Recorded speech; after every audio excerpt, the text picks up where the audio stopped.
Have you ever thought, how can I come up with a ton of content ideas?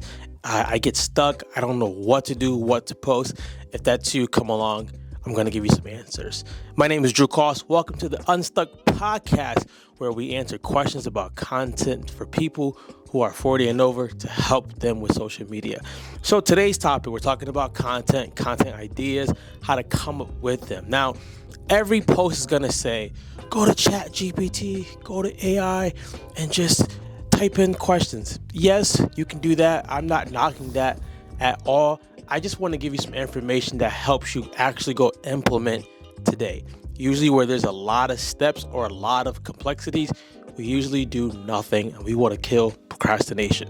So number one, I'm going to say, think about how you can make your content different. So the first thing you can do is share behind the scenes. Share what's going on about your business behind the scenes. Are you building something? Are you coming up with a product? Are you trying out a new service? If you can, tape you actually working with a client. May want to throw some music over that so they don't hear your conversation in case it's like super secretive. Just put music over that. Number two, I would honestly think about doing a podcast. Why? A podcast is completely you. No one can mimic you. You can talk about your behind the scenes with your job. You can talk about a topic that matches your industry. And the cool thing about a podcast, you can use it for so many things. If you're doing a video podcast, you can use it for YouTube, your podcast host, LinkedIn, Instagram, Facebook, Twitch, Discord, email. You get the point by now. So I would do a podcast. The third way is to literally think, what are the top questions people are asking in your industry?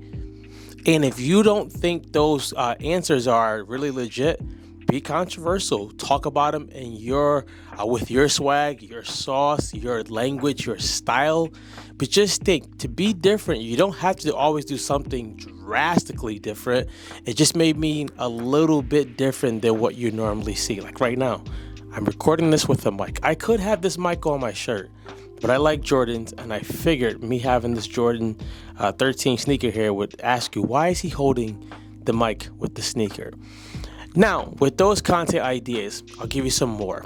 I would always say, think about the fears that people who want to work with you have. I'm a content coach, and some of the fears people have is, am I going to lose my brand voice? How much is it going to cost? Is it actually going to work? How much work do I have to do on my part? Think about the fears. Think about the desires.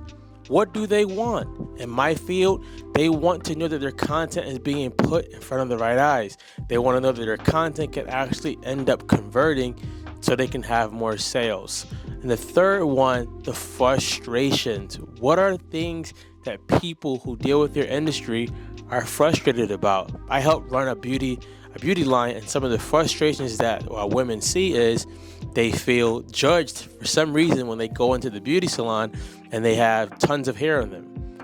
Now, I'm not in that field, but I wouldn't think that would be a frustration because you're going there to get the hair removed.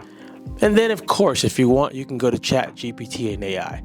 But what I would say is the key and the secret, I saved the best for last, is answer the questions that people are asking you about the product. If people are asking you questions, that means they're interested. And if they're asking you questions, somebody else probably has that same questions. You can make a load of content just by doing that. For a long time, my podcast episodes were literally just answering questions that the audience had.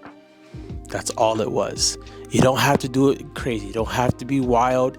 You want to think about, how can I keep solving a problem that's in the mind of the people who are watching my videos or looking at my posts. If you got questions, feel free to hit us up. Instagram at Coach Drew Koss. And do me a favor, subscribe to this so that we can keep helping more people, especially those who are 40 plus, do social media right. Take care, guys. Be great.